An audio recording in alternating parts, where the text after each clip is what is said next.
বিসমিল্লাহির রহমানির রহিম। আজ ঐতিহাসিক ৭ই মার্চ, বাঙালি জাতির জীবনে এক অবিস্মরণীয় অলঙ্ঘনীয় দিন। ৭ই মার্চের চেতনা অবিনশ্বর। আমাদের মহান নেতা জাতির পিতা বঙ্গবন্ধু শেখ মুজিবুর রহমান ১৯৭১ সালে ৭ই মার্চ ঐতিহাসিক রেসকোর্স ময়দানে, বর্তমানে শহীদ সোহরাওয়ার্দী উদ্যান, এখানে দাঁড়িয়ে বজ্রকণ্ঠে একটি মহাকাব্য রচনা করেছিলেন। সেই মহাকাব্য ধারণ করেছিল হাজার বছরের পরাধীনতার শৃঙ্খল ভেঙে বাঙালি জাতির মুক্তির বার্তা। ওই দিনই বাঙালি জাতির মহানায়ক দ্বিধাহীন চিত্তে ঘোষণা দিয়েছিলেন, এবারের সংগ্রাম আমাদের মুক্তির সংগ্রাম, এবারের সংগ্রাম স্বাধীনতার সংগ্রাম। বঙ্গবন্ধু শেখ মুজিবের দরাজ কণ্ঠে উচ্চারিত হয়েছিল বাঙালির হৃদয় থেকে হৃদয় অনুরণিত শব্দমালা। স্বাধীনতার আকাঙ্ক্ষায় সমগ্র বাঙালি জাতি এক সূত্রে গাঁথা সেই মহাকাব্যের শ্রেষ্ঠ পংক্তি আর দাবায় রাখতে পারবা না। সুতরাং ৭ই মার্চ সামনে রেখে এই মহেন্দ্রক্ষণে আমি গভীর শ্রদ্ধায় প্রথমেই স্মরণ করছি সর্বকালের সর্বশ্রেষ্ঠ বাঙালি জাতির পিতা বঙ্গবন্ধু শেখ মুজিবুর রহমানকে। কৃতজ্ঞ চিত্তে স্মরণ করছি জাতীয় চার নেতা, মহান মুক্তিযুদ্ধে ৩০ লাখ শহীদ ও ২ লাখ সম্ভ্রমহারা মা বোন এবং অগণিত বীর মুক্তিযোদ্ধাকে, যাদের মহান আত্মত্যাগের মধ্য দিয়ে আমরা অর্জন করেছি স্বাধীন সার্বভৌম বাংলাদেশ, এনেছি বিজয় ছিনিয়ে। বঙ্গবন্ধু শেখ মুজিব এবং বাংলাদেশ একই সূত্রে গাঁথা। পূর্ব বাংলার মানুষের ন্যায্য অধিকার আদায় এবং পৃথিবীর মানচিত্রে তাদের জন্য একটি স্বাধীন ভূখণ্ড প্রতিষ্ঠার লক্ষ্য নিয়েই জাতির পিতা শেখ মুজিব পাকিস্তানিদের বিরুদ্ধে দীর্ঘ ২৪ বছর লড়াই সংগ্রাম করেছেন, জেল জুলুম অত্যাচার সহ্য করেছেন এবং সকল আন্দোলনের নেতৃত্ব দিয়েছেন। একমাত্র তিনিই ছিলেন হাজার বছরের শোষিত বঞ্চিত বাঙালিদের মধ্যে সবচেয়ে বলিষ্ঠ কণ্ঠস্বর। বঙ্গবন্ধু শেখ মুজিবের নেতৃত্বে আওয়ামী লীগ ১৯৭০ সালের নির্বাচনে একক সংখ্যাগরিষ্ঠতা লাভ করে, কিন্তু পাকিস্তানি শাসকরা আওয়ামী লীগের হাতে দেশ পরিচালনার দায়িত্ব অর্পণ না করে নানা ধরনের টালবাহানা শুরু করে। বঙ্গবন্ধু শেখ মুজিব বাংলাদেশের সর্বস্তর মানুষকে নিয়ে পাকিস্তানি শাসকদের বিরুদ্ধে অসহযোগ আন্দোলনের ডাক দেন। ৭ই মার্চ ভাষণ আমাদের মহান স্বাধীনতা অর্জনের অমর বাণী। ১৯৭১ সালে মহান মুক্তিযুদ্ধ চলাকালীন এই অমর বাণী প্রতিটি মুক্তিযোদ্ধাকে প্রেরণা জুগিয়েছিল।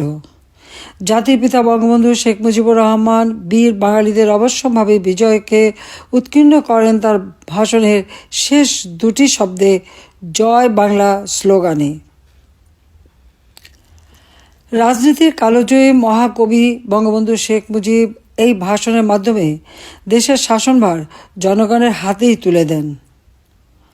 ক্ষমতাকে কী করে নিয়ন্ত্রিতভাবে সকলের কল্যাণে ব্যবহার করতে হয় তাও বুঝিয়ে দেন, শিখিয়ে দেন আত্মরক্ষামূলক কিংবা প্রতিরোধক সমরনীতি, যুদ্ধকালীন সরকার ব্যবস্থা এবং অর্থনীতি।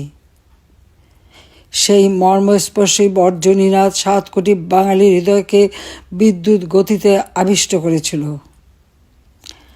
একটি ব্রিটিশ পত্রিকা বঙ্গবন্ধু ভবনকে ১০ নম্বর ডাউনিং স্ট্রিটের সঙ্গে তুলনা করেছিল। ৭ই মার্চের ভাষণ শুনে ঢাকায় রাষ্ট্রপতির বাসভবনে বাঙালি বাবুর্চি অসহযোগ আন্দোলন করেছিল এবং পাকিস্তানের প্রেসিডেন্ট ইয়াহিয়া খান তখন ঢাকায়, তার জন্য রান্না করা বন্ধ করে দিয়েছিল। ৩২ নম্বর বাড়িতে টেলিফোন করে সেখান থেকে অনুমতি নিয়েই কিন্তু তারা সেখানে কাজ করেছিল। জাতির পিতা বঙ্গবন্ধু শেখ মুজিব তার এই অসহযোগ আন্দোলনে এবং ৭ই মার্চের ভাষণে প্রতিটি মানুষকে নির্দেশ দিয়েছিলেন ঘরে ঘরে দুর্গ গড়ে তোলো, তোমাদের যার যা কিছু আছে তাই নিয়ে শত্রু মোকাবেলা করতে হবে। তিনি আরও বলেছিলেন, আমি যদি হুকুম দেবার নাও পারি তাহলে রাস্তাঘাট যা কিছু আছে সব বন্ধ করে দেবে। পাকিস্তানি হানাদা বাহিনী 1971 সালের 25শে মার্চ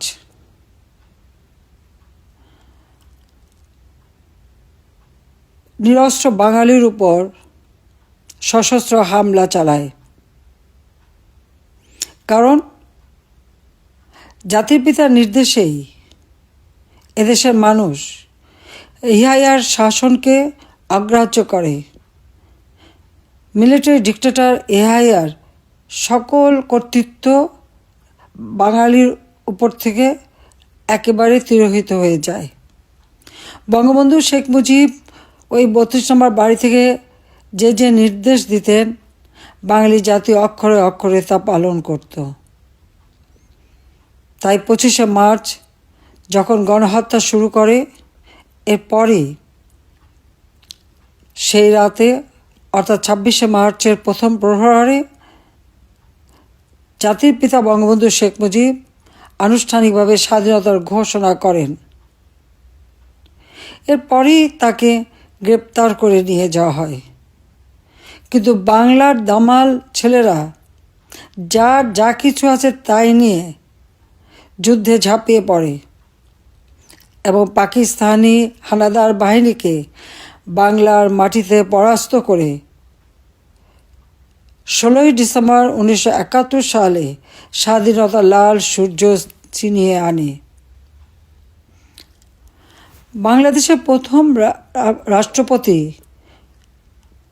বঙ্গবন্ধু শেখ মুজিব পাকিস্তানের বন্দিদশা থেকে মুক্তি পেয়ে 1972 সালের 10 জানুয়ারি তার স্বদেশ ভূমি প্রিয় বাংলাদেশে ফিরে আসেন। তাঁর স্বপ্নের স্বাধীন বাংলাদেশ পুনর্গঠনে আত্মনিয়োগ করেন। একটা যুদ্ধ বিধ্বস্ত দেশ শূন্য হাতে যাত্রা শুরু করে মাত্র 3.5 বছরেই তিনি বাংলাদেশকে স্বল্পোন্নত দেশে উন্নীত করেন। আমাদের দুর্ভাগ্য,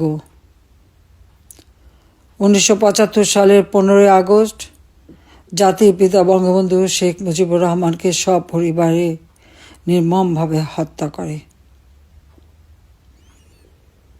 শুধুমাত্র বঙ্গবন্ধু শেখ মুজিবকে না, একই সাথে আমার মা, আমার 3 ভাই, ভ্রাতৃবধূ সহ পরিবারের 18 জন মানুষকে নির্মমভাবে হত্যা করে।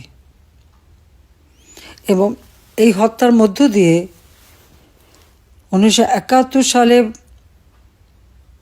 যে শক্তিকে বাঙালিরা পরাজিত করেছিল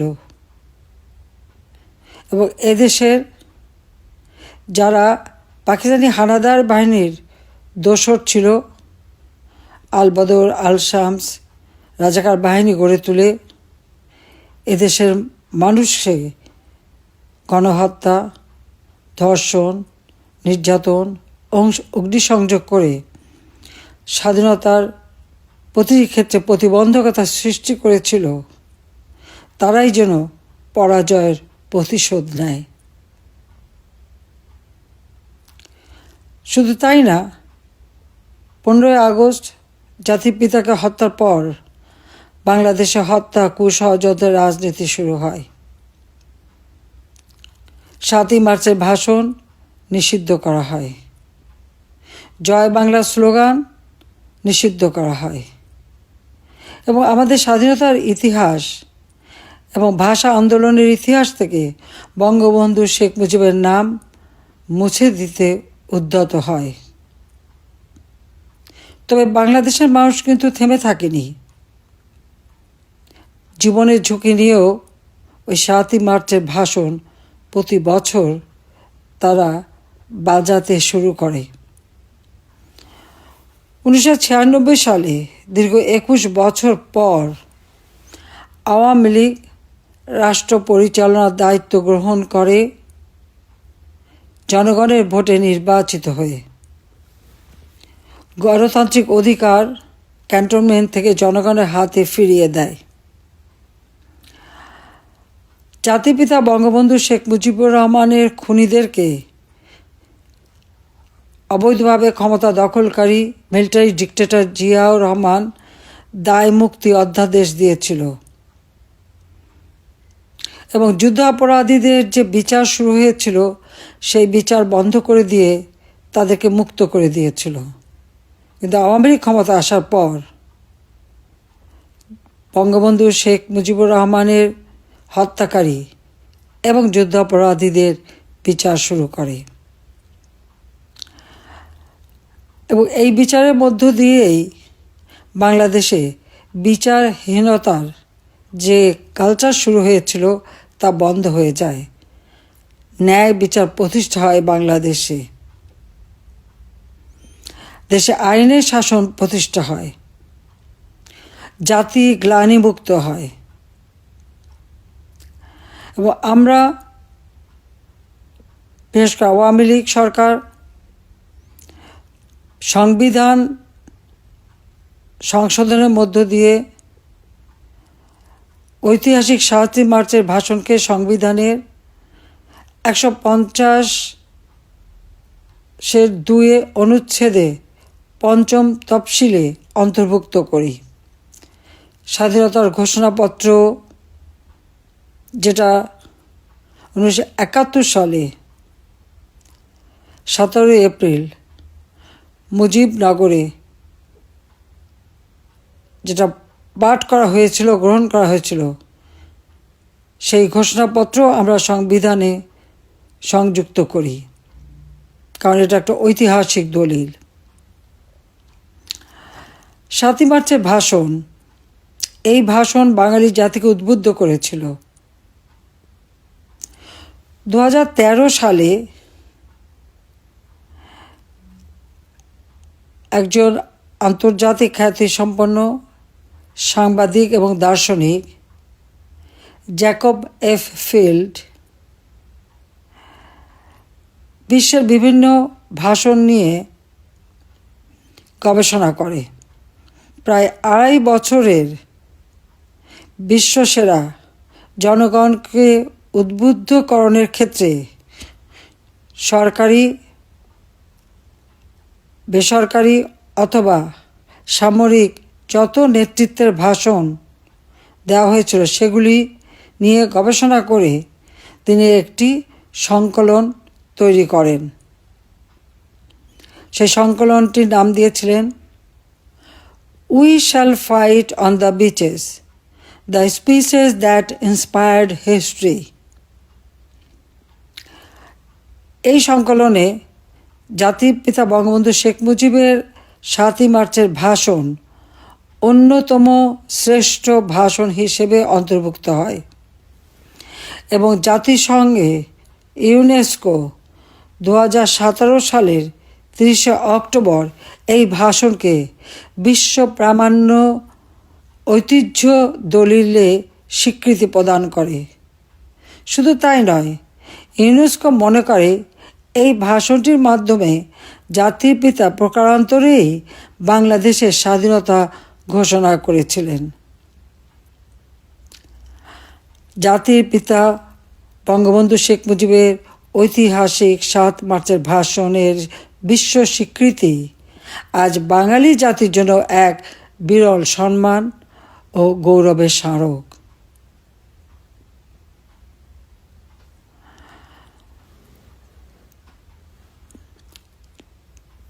জয় বাংলা স্লোগান আমাদের উচ্চ আদালত হাইকোর্টের রায়ের উপর ভিত্তি করেই মন্ত্রিপরিষদ বিভাগ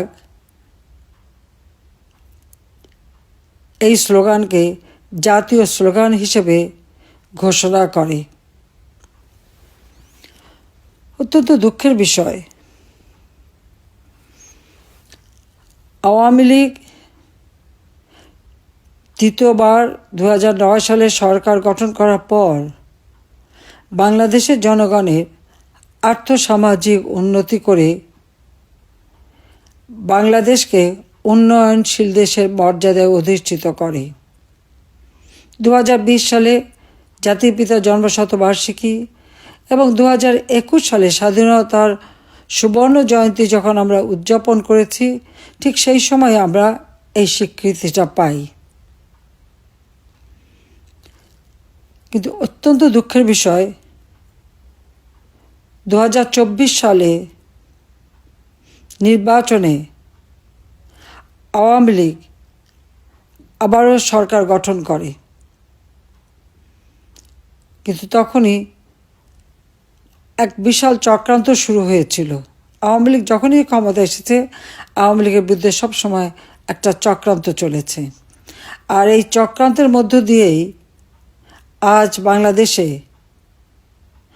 অবৈধ দখলদার ফ্যাসিস্ট ইউনূস বাহিনীও দেশবিরোধী ও স্বাধীনতা বিরোধী পাকিস্তানি ভাবধারায় পরিপুষ্ট গোষ্ঠীকে প্রত্যক্ষভাবে মদত দিচ্ছে। সংবিধান লঙ্ঘন করে অবৈধভাবে ক্ষমতা দখল করে বাংলাদেশের গৌরবের ইতিহাস, বিজয়ের ইতিহাস, স্বাধীনতার ইতিহাস একে একে মুছে ফেলার চেষ্টা করা হচ্ছে। এমনকি জাতির পিতা বঙ্গবন্ধু শেখ মুজিবুর রহমানের যে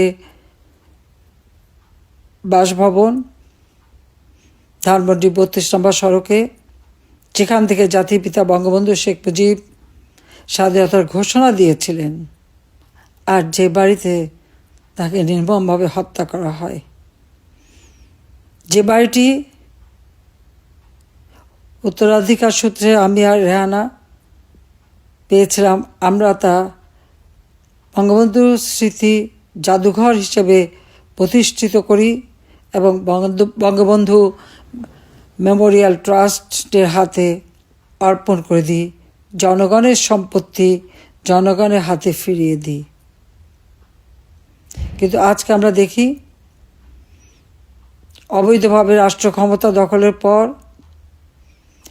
এই অশুভ শক্তি রাষ্ট্রের সকল পর্যায় থেকে মহান মুক্তিযুদ্ধ ও জাতির পিতা বঙ্গবন্ধু শেখ মুজিবুর রহমানের স্মৃতির জন্য মুছে ফেলে দিচ্ছে একের পর এক। কোনো কোনো জায়গায় বঙ্গবন্ধু শেখ মুজিবের নামের পরিবর্তে কুখ্যাত স্বাধীনতা বিরোধীদের নাম বসিয়েছে। এমনকি সেই ঐতিহাসিক ভাষণ, যে ভাষণ আন্তর্জাতিক স্বীকৃতি পেয়েছে, সেই ভাষণও রাষ্ট্রাচারের সকল অংশ থেকে বাদ দেওয়া হয়েছে। যে জয় বাংলা স্লোগান দিয়ে মহান মুক্তিযুদ্ধে মুক্তিযোদ্ধারা বুকের তাজা রক্ত ঢেলে দিয়ে স্বাধীনতা এনে দিয়েছে, সেই জয় বাংলা স্লোগানও আজকে বাতিল করা হয়েছে। এই অবৈধ দখলদার ফ্যাসিস্ট ইউনূস গং পরিকল্পিতভাবে বাঙালি জাতির গৌরবোজ্জ্বল অর্জন সমূহকে ধূলিসাৎ করার অপতৎপরতায় লিপ্ত। মহান মুক্তিযুদ্ধের মাধ্যমে অর্জিত বাঙালির হাজার বছরে কাঙ্ক্ষিত স্বাধীনতা ও সার্বভৌমত্ব অক্ষুণ্ণ রাখতে এবং আমাদের প্রাণপ্রিয় মাতৃভূমিকে ধ্বংসের হাত থেকে রক্ষা করতে এই দেশবিরোধী ও জনগণ বিরোধী অপশক্তির বিরুদ্ধে গণশক্তির জাগরণ আশু প্রয়োজন। মহান মুক্তিযুদ্ধের চেতনায় উদ্ভাসিত এই জনগণের শক্তিকেই আমাদেরকে আরও সুসংহত করতে হবে, কারণ এদেশের প্রতিটি অর্জনের ক্ষেত্রে জনগণের শক্তি হচ্ছে সবথেকে বড় শক্তি। কাজে এই গণশক্তিকে রোখে সাধ্য কারও নেই। উন্নত, সমৃদ্ধ, শান্তিপূর্ণ ও নিরাপদ বাংলাদেশ বিনির্মাণে এই অপশক্তিকে অবশ্যই বাংলার মাটি থেকে দূর করতে হবে।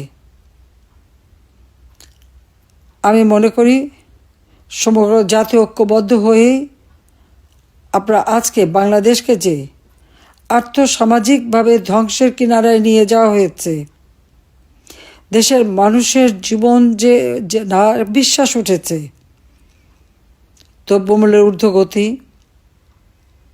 বিচারহীনতা, মানুষের জীবনের নিরাপত্তা, ঘরে বাইরে সর্বক্ষেত্রেই যেটা অস্বাভাবিক পরিস্থিতির সৃষ্টি করেছে, এখান থেকে বাঙালি জাতিকে মুক্ত করতে হবে। বাঙালি জাতির জীবনের শান্তি নিরাপত্তা ফিরিয়ে আনতে হবে। অর্থনৈতিক, রাজনৈতিক, সামাজিক ও সাংস্কৃতিক মুক্তির মধ্য দিয়ে বাঙালি জাতির হাজার বছরের ইতিহাস ও ঐতিহ্যকে আরও সমুন্নত করতে হবে। আমি বিশ্বাস করি জয় বাংলা স্লোগান এবং জাতিপিতা বঙ্গবন্ধু শেখ মুজিবুর রহমান এর ৭ই মার্চের ভাষণ যুগে যুগে বাঙালিদের বিশ্বের বুকে আত্মমর্যাদার সাথে মাথা উঁচু করে চলতে এবং মা ও মাতৃভূমির পক্ষে লড়াই সংগ্রামে অনুপ্রেরণা যোগাবে।